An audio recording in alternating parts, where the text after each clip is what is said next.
नमस्कार दोस्तों, study IQ पर आप सभी का बहुत बहुत स्वागत है। एक बहुत ही पॉजिटिव डेवलपमेंट हुई है भारत के अरुणाचल प्रदेश के राज्य के लिए, जहां पर केवीआईसी के द्वारा अब एक 1000 साल पुरानी एक बहुत ही पुरानी पेपर इंडस्ट्री को रिवाइव किया गया है, पुनर्जन्म दिया गया है। तो ये ऑब्वियसली अरुणाचल के लोकलाइट्स के लिए तो काफ़ी अच्छी खबर है ही, और क्योंकि वहाँ पे आप कई सारे लोगों को रोज़गार भी मिलेगा इस पर्टिकुलर चीज़ के थ्रू, लेकिन साथ ही में ये हमारी इकोनॉमी के लिए भी काफ़ी बढ़िया खबर है, क्योंकि अब ये आगे जाके उसमें भी काफ़ी योगदान कर सकता है। तो जानेंगे काफ़ी इंटरेस्टिंग फैक्ट्स इस पर्टिकुलर पेपर इंडस्ट्री के बारे में, किस तरीके से इसका कंट्रीब्यूशन होगा, क्या खासियत है इस पेपर की, ये कहाँ पे मिलता था, एंड सो ऑन। चलिए स्टार्ट करते हैं मेरे साथ। मेरा नाम है अनिरुद्ध। यदि आप लोग इस लेक्चर की पीडीएफ को डाउनलोड करना चाहते हैं तो मेरे टेलीग्राम चैनल से कर सकते हैं। इसके अलावा सोशल मीडिया पे भी आप मेरे साथ जुड़ सकते हैं। अपनी क्वेरीज आप मुझसे इंस्टाग्राम पे पूछ सकते हैं।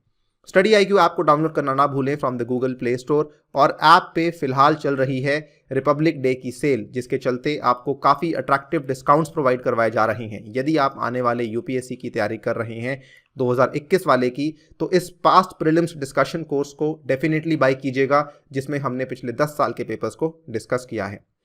राइट।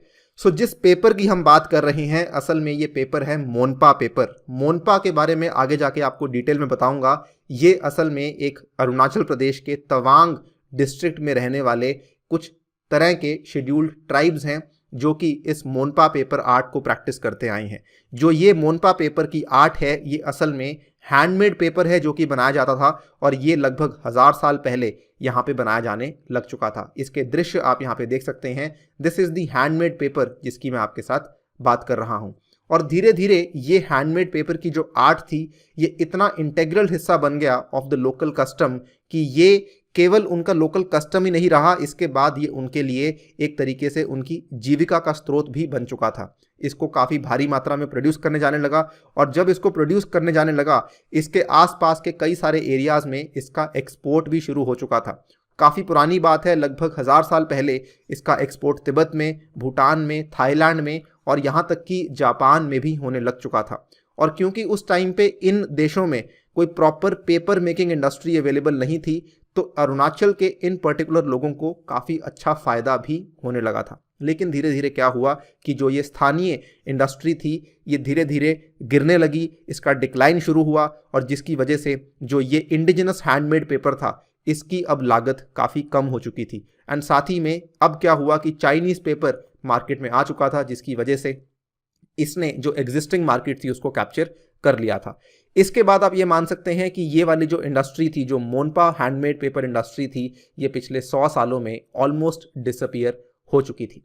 इसके बाद इसको एक बार रिवाइव करने की कोशिश करी गई थी, 1994 की बात है, लेकिन ये वाली जो कोशिश रही थी ये असफल रही थी, क्योंकि तवांग में जोग्राफिकल चैलेंजेस बहुत ज़्यादा हैं। तवांग के बारे में भी आपको बताऊंगा आगे जाके। तवांग, जो लोग फेमिलियर हैं, ये एक काफ़ी ज़्यादा जोग्राफिकली टफ रीजन है, जहाँ पे पहाड़ी काफ़ी ज़्यादा संगीन है, काफ़ी यहाँ पे टफ टेरेन है, जिसकी वजह से इंडस्ट्रियल डेवलपमेंट करनी काफ़ी मुश्किल हो जाती है।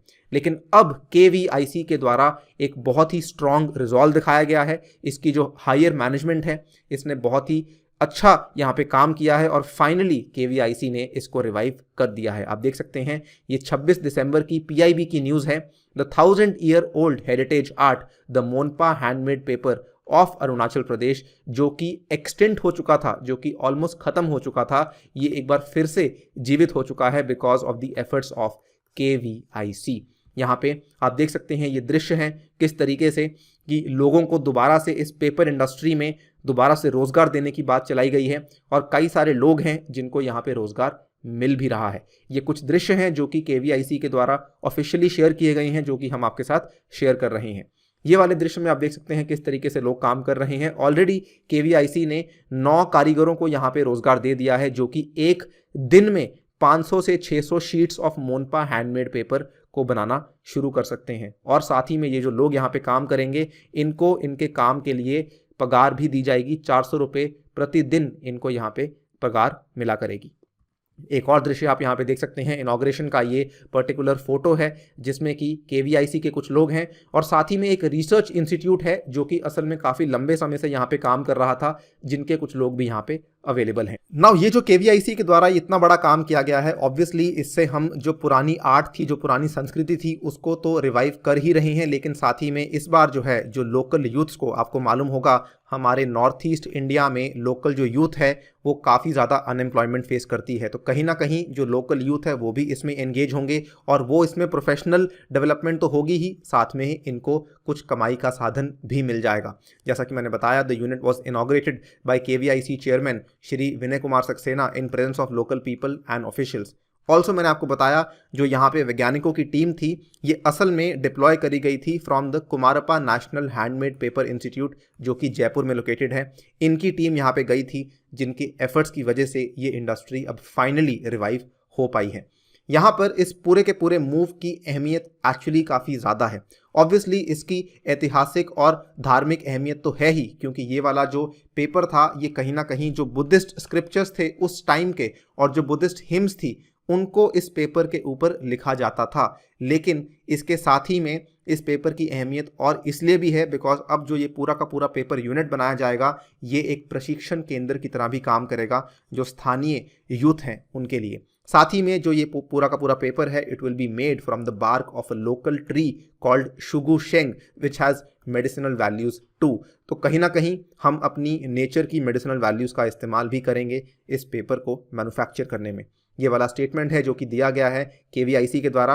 ये आप देख सकते हैं क्या क्या अहमियत है। इन्होंने कहा है the paper has high commercial value that can be harnessed to create local employment. तो सबसे पहले तो इसकी जो वाणिज्यिक वैल्यू है ये भी काफ़ी ज़्यादा है जिसकी वजह से रोजगार होगा। साथ ही में it can be exported to other countries and regain the space occupied by China in the last few decades. जो बाहर की स्पेस, जो बाहर की मार्केट जो चाइना ने ऑक्यूपाई कर ली थी, अब दोबारा से मोनपा हैंडमेड पेपर उस स्पेस में आ सकता है और ये भारत से एक्सपोर्ट भी किया जा सकता है जिसकी वजह से भारत की इकोनॉमी को ओवरऑल भी फ़ायदा होगा। साथ ही में इन्होंने ये भी कहा कि जो हमारे प्रधानमंत्री जी के द्वारा दिया गया स्लोगन है लोकल टू ग्लोबल, वो वाली चीज़ के साथ भी अलाइन करता है।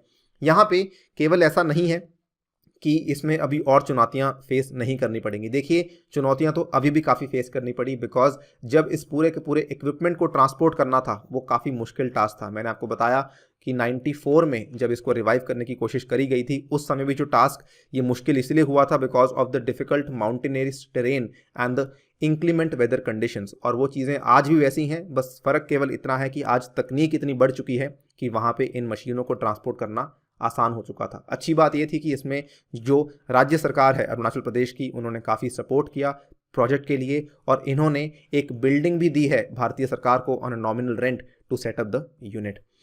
अगर हम बात करें मोनपास की, तो मैंने आपको शुरुआत में ही बताया था कि ये एक काफ़ी बड़ी ट्राइब है अरुणाचल प्रदेश की, नॉर्थ ईस्ट इंडिया में देखी जाती है। इनका जो वैसे काम है ये चरवाहे हैं, ये नोमैडिक ट्राइब है in the north east India और ये कम्प्लीटली जानवरों के ऊपर डिपेंड करते हैं, sheep, cow, yak, goat and horses. और ये इनको हम इसीलिए नोमैडिक ट्राइब्स भी कहते हैं। जो मोनपास हैं ये इनकी अगर हम देखें जो इनकी एफिनिटी है ये काफ़ी हद तक शारचॉप्स से मिलती है, भूटान से, जो कि एक भूटान की ट्राइबल कम्युनिटी है शारचॉप्स। अगर हम बात करें तवांग की, यहाँ पे आप देख सकते हैं ये वाला रीजन है तवांग जो कि अगेन बॉर्डरिंग रीजन है तिब्बत या फिर चाइना के साथ कह सकते हैं। और ये तवांग के रीजन में ये मोनपा हैंडमेड पेपर इंडस्ट्री है जिसको फाइनली रिवाइव करवाया गया है। तवांग के बारे में आपको बताना चाहूँगा कि तवांग असल में केवल इस हैंडमेड पेपर के लिए नहीं बल्कि हैंडमेड पॉटरी और हैंडमेड फर्नीचर के लिए भी काफ़ी फेमस है, जो कि अगेन जैसे जैसे टाइम गुजर रहा है ये वाली जो पुरानी संस्कृति है ये भी कहीं ना कहीं ख़त्म होती जा रही है। इनफैक्ट तवांग केवल इसके लिए नहीं, तवांग कई सारे जो टूरिस्ट हैं, कई सारे जो हम कहेंगे मोटर बाइक्स पे जाना पसंद करते हैं, वो भी यहाँ पे जो ड्राइविंग करना पसंद करते हैं पहाड़ों में, वो भी यहाँ पे काफ़ी ज़्यादा विजिट करते हैं और तवांग उन चीज़ों के लिए भी काफ़ी फेमस है। लेकिन ये जो तवांग की संस्कृति है, जो कल्चर है, वो कहीं ना कहीं ख़त्म होता जा रहा है और इसी कल्चर को प्रोटेक्ट करने के लिए, प्रिजर्व करने के लिए केवीआईसी के द्वारा लिया गया ये स्टेप काफ़ी अच्छा स्टेप है।